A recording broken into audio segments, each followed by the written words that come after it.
നമ്മൾ കൊച്ചി തീരത്ത് ഇന്നലെ നടന്ന ഒരു അപകടമുണ്ട്. അതായത് കപ്പൽ മുങ്ങിയൊരു സാഹചര്യം നമ്മളെല്ലാവരും ഇന്നലെ നമ്മൾ അറിഞ്ഞതാണ്. അപ്പോൾ ആ ഒരു കപ്പൽ മുങ്ങിയ സാഹചര്യത്തിൽ അതിലെ ചരക്കുകളൊക്കെ കടലിൽ ഒഴുകിപ്പോകുന്നൊരു സാഹചര്യമാണ് കണ്ടത്. അതിന് ഏതൊക്കെ തീരങ്ങളിലേക്ക് എത്തുക എന്നുള്ള കാര്യങ്ങളൊക്കെ ഇപ്പോൾ വ്യക്തത ഇങ്ങനെ വന്നുകൊണ്ടിരിക്കുകയാണ്, എവിടേക്ക് എത്തും എന്നുള്ള കാര്യങ്ങളൊക്കെ. അപ്പോൾ അതുമായി ബന്ധപ്പെട്ട് ഒരുപാട് ജാഗ്രതാ നിർദ്ദേശങ്ങളൊക്കെ പുറപ്പെടുവിച്ചിട്ടുണ്ടായിരുന്നു. അപ്പോൾ അത്തരത്തിലുള്ള വല്ല ചരക്കുകളും നമ്മുടെ കരയ്ക്ക് അടിയുകയാണെങ്കിൽ ജനങ്ങളാണെങ്കിലും അതുപോലെ പ്രദേശത്തുള്ള ആളുകളാണെങ്കിലും ജാഗ്രത പാലിക്കണം എന്നുള്ള രീതിയിലുള്ള വാർത്തകളാണ് നമുക്ക് ലഭിച്ചുകൊണ്ടിരിക്കുന്നത്. ലൈബീരിയൻ കപ്പലായിരുന്നു ഇത്തരത്തിൽ ചരിഞ്ഞിട്ടുണ്ടായിരുന്നത്. അതിൽ നിന്നും ഒരുപാട് കണ്ടെയ്നറുകളാണ് ഈ തീരത്തടിയാനുള്ള സാധ്യത ഇപ്പോൾ പ്രവചിച്ചിട്ടുള്ളത്. അതായത് പലതരത്തിൽ ഇന്ന് ഉച്ചയോട് തന്നെ തീരത്തടയ്ക്കാൻ സാധ്യതയാണ് പറഞ്ഞിരിക്കുന്നത്. അതായത് ദുരന്ത നിവാരണ അതോറിറ്റിയാണ് ഈ ഒരു സാധ്യത മുൻനിർത്തി പറഞ്ഞിരിക്കുന്നത്. കാരണം ഇന്ന് ഉച്ചയോടുകൂടി അത് കരയ്ക്കടിയും. അപ്പോൾ അത്തരത്തിലുള്ള ജാഗ്രതാ നിർദ്ദേശങ്ങളൊക്കെ എല്ലാവരും പാലിക്കണം. ഇനി നമ്മുടെ ഒരു ആകാംക്ഷയുണ്ട്, എന്താണ് അതിൻ്റെ അകത്ത് ഉള്ളത്. അങ്ങനെ കാണുമ്പോൾ തന്നെ പോയി തൊടാനും അത്തരത്തിലുള്ള ഒരു ആകാംക്ഷ പലർക്കും ഉണ്ട്. അതായത് ഇത്തരം നിർദ്ദേശങ്ങൾ ലഭിക്കുമ്പോഴാണ് നമ്മൾ ചിന്തിച്ചു പോകുന്നത്, എന്തായിരിക്കും ആ ഒരു അതിനകത്തുള്ളത്. അങ്ങനെയുള്ള ഒരുപാട് ക്വസ്റ്റ്യൻസ് നമ്മുടെയൊക്കെ ഉള്ളിലാണെങ്കിലും പോയിട്ടുണ്ടായിരുന്നു. അത് എന്തിനാണ് ഇത്രയും വലിയൊരു ജാഗ്രത നമ്മൾ പാലിക്കേണ്ട കാര്യം എന്താണ്, അതിന് മാത്രം എന്തായിരുന്നു അതിനകത്ത് ഉണ്ടായിരുന്നത് എന്നുള്ള കാര്യങ്ങളൊക്കെ ഉണ്ട്. പക്ഷെ അതിന് മുമ്പ് അതിനകത്ത് ഉണ്ടായിരുന്ന കപ്പലിലുണ്ടായിരുന്ന ജീവനക്കാരെ എല്ലാവരെയും സുരക്ഷിതമായി മാറ്റിയിട്ടുണ്ട് എന്നുള്ളൊരു കാര്യം കൂടിയുണ്ട് അല്ലേ. അത് വളരെ സന്തോഷമുള്ളൊരു കാര്യം കൂടിയാണ്. കാരണം അത്തരത്തിലുള്ള അപകടം സംഭവിച്ച സമയത്ത് തന്നെ, കാരണം ഒന്നാമത് ഇപ്പോൾ മഴ പെയ്തുകൊണ്ടിരിക്കുകയാണ്, കടൽക്ഷോഭങ്ങൾ, എല്ലാ തരത്തിലുള്ള അങ്ങനെയുള്ള ഒരുപാട് കാറ്റ്, അതുപോലെ അങ്ങനെയുള്ള ഒരുപാട് പ്രശ്നങ്ങളൊക്കെ നിലനിൽക്കുന്ന സാഹചര്യത്തിലാണ് ഇങ്ങനെ ഒരു അപകടം സംഭവിച്ചിരിക്കുന്നത്. അപ്പോൾ ആ ഒരു അപകടം അവിടെ നിന്നും തീർന്നില്ല എന്നുള്ള നിർദ്ദേശം, അതായത് അത്തരത്തിലുള്ള വിവരങ്ങളാണ് നമുക്ക് ലഭിക്കുന്നത്. കാരണം ആ ഒരു കപ്പലിലുണ്ടായിരുന്ന ചരക്കുകളൊക്കെ ഒഴുകിപ്പോയിട്ടുണ്ട്. അതും ആ ഒരു ഒഴുക്ക് എന്ന് പറഞ്ഞത് കടലിൻ്റെ തീരത്തേക്ക് അടുക്കാനുള്ള ചരക്കുകളൊക്കെ കടലിൻ്റെ തീരത്തേക്ക് അടുക്കാനുള്ള സാധ്യതയുണ്ട്. പക്ഷേ അത് വെറും ഒരു ചരക്ക് മാത്രമല്ല എന്നുള്ള കാര്യം കൂടി നമുക്ക് വ്യക്തമാക്കി തന്നിട്ടുണ്ട് ഇപ്പോൾ അല്ലേ. അതായത് 640 കണ്ടെയ്നറുകളായി മുങ്ങിക്കപ്പലിൽ ഉണ്ടായിരുന്നത് 13 കണ്ടെയ്നറുകളിൽ കാൽസ്യം കാർബൈഡ് ഉൾപ്പെടെയുള്ള അപകടകരമായ വസ്തുക്കളായിരുന്നു അതിൻ്റെ ഉണ്ടായിരുന്നത്. 84.4 metric ton diesel, 367.1 metric ton furnace oil എന്നിവയും ഇതിൻ്റെ അകത്തുണ്ട്. അതുകൊണ്ട് തന്നെയാണ് നമ്മൾ അതിൽ പോയിട്ട് സ്പർശിക്കാൻ പാടില്ല, അല്ലെങ്കിൽ കാണുമ്പോൾ തന്നെ ഇവരെ അറിയിക്കുക തുടങ്ങിയ കാര്യങ്ങളെല്ലാം അറിയിച്ചിട്ടുള്ളത്. അപ്പോൾ അതെല്ലാം നല്ല രീതിയിൽ തന്നെ, ആ ഒരു ജാഗ്രതാ നിർദ്ദേശങ്ങളെല്ലാം നല്ല രീതിയിൽ തന്നെ പാലിക്കാനായിട്ട് ശ്രമിക്കുക. അതുപോലെ തന്നെ ഈ കണ്ടെയ്നറുകൾ കടലിൽ വീണതിനോടൊപ്പം തന്നെ ഈ കപ്പലിൽ നിന്നും എണ്ണച്ചോർച്ചയും ഉണ്ടാകാനുള്ള സാധ്യത വളരെ കൂടുതലാണ്. അപ്പൊ അതുമൂലം ഉണ്ടാകുന്ന പ്രത്യാഘാതങ്ങൾ വളരെ വലുതാണ്. സ്ഫോടനങ്ങളൊക്കെ ഉണ്ടാവാനുള്ള സാധ്യതകളുണ്ട്. കാരണം ഈ ജലവുമായിട്ട് കൂടിക്കലരുമ്പോൾ ഇത് സ്ഫോടനമായിട്ട് മാറാനുള്ള കാര്യങ്ങളൊക്കെ പറയുന്നുണ്ട്.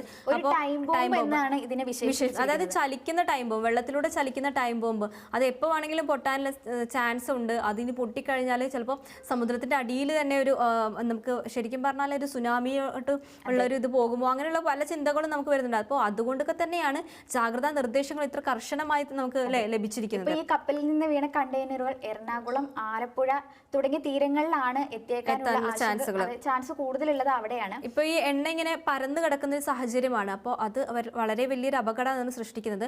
അതുകൊണ്ട് തന്നെ ഒരു പ്രത്യേകം ഒരു പൊടിയൊക്കെ വിതറി ആ ഒരു അതിനെ ഒന്ന് കൺട്രോൾ ചെയ്യാനൊക്കെ നോക്കുന്നുണ്ട്. അത്തരത്തിലുള്ള എല്ലാ നടപടികളും സ്വീകരിക്കുന്നുണ്ട്. ഈ എണ്ണ ചോർച്ച മാപ്പിങ്ങിനായി നൂതന സാങ്കേതിക വിദ്യകളുള്ള വിമാനങ്ങളും ഹെലികോപ്റ്ററുകളും ഉപയോഗിച്ച് വ്യോമ നിരീക്ഷണം നടത്തുന്നുണ്ട്. മലിനീകരണ നിയന്ത്രണ സംവിധാനമുള്ള ICG സക്ഷം എന്ന കപ്പലിന്റെ നേതൃത്വത്തിൽ പരിസ്ഥിതി സംരക്ഷണ പ്രവർത്തനങ്ങളും ഊർജിതമാക്കിയിട്ടുണ്ട്. ഈ എണ്ണ അധികമായിട്ട് പോകുമ്പോൾ അത് നല്ല രീതിയിൽ പരിസ്ഥിതി പ്രശ്നങ്ങൾ ഉണ്ടാക്കുന്ന ഒരു കാര്യമാണ്. അത് തടയാൻ വേണ്ടിയിട്ടാണ്.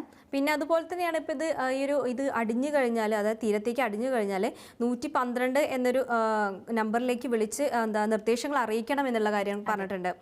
ഈ ശരിക്കും ഇത് വിഴിഞ്ഞം തുറമുഖത്ത് നിന്ന് കൊച്ചിയിലേക്കായിരുന്നു ഈ ഒരു കപ്പൽ പുറപ്പെട്ടിട്ടുണ്ടായിരുന്നത്. അപ്പോൾ പ്രക്ഷുബ്ധമായ ഒരു കടലായതുകൊണ്ട് തന്നെ 26 ഡിഗ്രി ചരിഞ്ഞ് ദുരന്തത്തിന് കാരണമായി. അങ്ങനെ കുറേ മണിക്കൂറുകളും അത്രയും ആ ഒരു രീതിയിൽ തന്നെ ചരിഞ്ഞ് കിടക്കുന്ന ഒരു അവസ്ഥയായിരുന്നു നമ്മൾ കണ്ടിട്ടുണ്ടായിരുന്നത്. ഇതിൽ നിന്ന് പിന്നീട് ഓരോ കണ്ടെയ്നർ വീതം വെള്ളത്തിലേക്ക് വീഴാനുള്ള ചാൻസുകൾ കൂടുകയും അങ്ങനെ വീഴുകയും ചെയ്തു. പിന്നീട് നമ്മൾ കേട്ടത് ഇന്ന് രാവിലേക്ക് ആയപ്പോഴത്തേക്കും പൂർണ്ണമായിട്ടും വെള്ളത്തിൽ മുങ്ങി എന്നായിരുന്നു നമ്മൾ കണ്ടിട്ടുണ്ടായിരുന്നത്. അതുകൊണ്ട് തന്നെ അതിൻ്റെ അകത്തുണ്ടായിരുന്ന കണ്ടെയ്നറുകളെല്ലാം തന്നെ വെള്ളത്തിൽ വീഴുകയും അതിന് തീരത്തോട് അടുക്കും എന്നൊരു സൂചനയാണ് നൽകിയിട്ടുള്ളത്. അപ്പോൾ എല്ലാവരും ജാഗ്രതാ നിർദ്ദേശങ്ങൾ പാലിക്കുക. അതുപോലെ തന്നെ ഈ നമ്പറിലേക്കൊക്കെ ഇനിയിപ്പോൾ ഇങ്ങനെയുള്ള വല്ല അസാധാരണമായിട്ടുള്ള വല്ലതും കണ്ടിട്ടുണ്ടെങ്കിൽ അധികൃതരെ അറിയിക്കുക എന്നുള്ള കാര്യമുണ്ട്. ആകാംക്ഷയോടുകൂടി അവിടെ പോയി തൊടുകയോ അല്ലെങ്കിൽ എന്തെങ്കിലും ചെയ്യുകയോ ചെയ്യാൻ നിൽക്കരുത്. കാരണം ഇതെപ്പോൾ വേണമെങ്കിലും പൊട്ടാനുള്ളൊരു ചാൻസ് ഉണ്ട് എന്നുള്ളത് അവർ പറഞ്ഞു. കാരണം ഇതിനെ വിശേഷിപ്പിക്കുന്നത് തന്നെ ചലിക്കുന്ന ഒരു ബോംബ് എന്നുള്ള രീതിയിലാണ്. കാരണം ടൈം ബോംബ് എന്നുള്ള രീതി, അത് എപ്പോൾ വേണമെങ്കിലും പൊട്ടാം എന്നുള്ളത് കൊണ്ടാണ് ടൈം ബോംബ് എന്ന് തന്നെ അതിനൊരു പേര് നൽകിയിരിക്കുന്നത് അല്ലേ. ഇത് മെഡിറ്ററേനിയൻ ഷിപ്പിംഗ് കമ്പനിയുടെ മറ്റൊരു കപ്പലിന്റെ സഹായത്തോടെ കപ്പൽ നിവർത്താനും ആ ഒരു 26 ഡിഗ്രി ചരിഞ്ഞ സമയത്ത് തന്നെ ഇതിനെ നിവർത്താനുള്ള ശ്രമങ്ങളൊക്കെ നടത്തിയിട്ടുണ്ടായിരുന്നു. പക്ഷെ കാലാവസ്ഥ വളരെയധികം പ്രതികൂലമായിട്ടിരിക്കുന്ന ഒരു സമയമായതുകൊണ്ട് തന്നെ അത് സാധ്യമാക്കാതെ പോവുകയും അത് പിന്നീട് ഫുള്ളായിട്ട് മുങ്ങുകയുമായിരുന്നു. അതുകൊണ്ട് തന്നെ തീരപ്രദേശങ്ങളിൽ അടുക്കരുതെന്ന്, അതായത് പൊതുജനങ്ങൾ തീരപ്രദേശങ്ങളിൽ ഇനിയിപ്പോൾ അടുക്കാൻ ചാൻസ്, അതായത് പോകരുത്. കാരണം പോകുമ്പോൾ തന്നെ അതിൻ്റെ അകത്ത് ഉള്ളത് വളരെയധികം മനുഷ്യനധികം ഹാനികരമായിട്ടുള്ള കുറച്ച് വസ്തുക്കളാണ്. ഇതുകൊണ്ടൊക്കെ തന്നെ പറയുന്നത് അതുപോലെ മത്സ്യത്തൊഴിലാളികളാണെങ്കിലും ഇപ്പോൾ ജാഗ്രതാ നിർദ്ദേശമുണ്ട്, നമുക്ക് കടലിൽ ഇറങ്ങാൻ പാടില്ല എന്നുള്ളത്.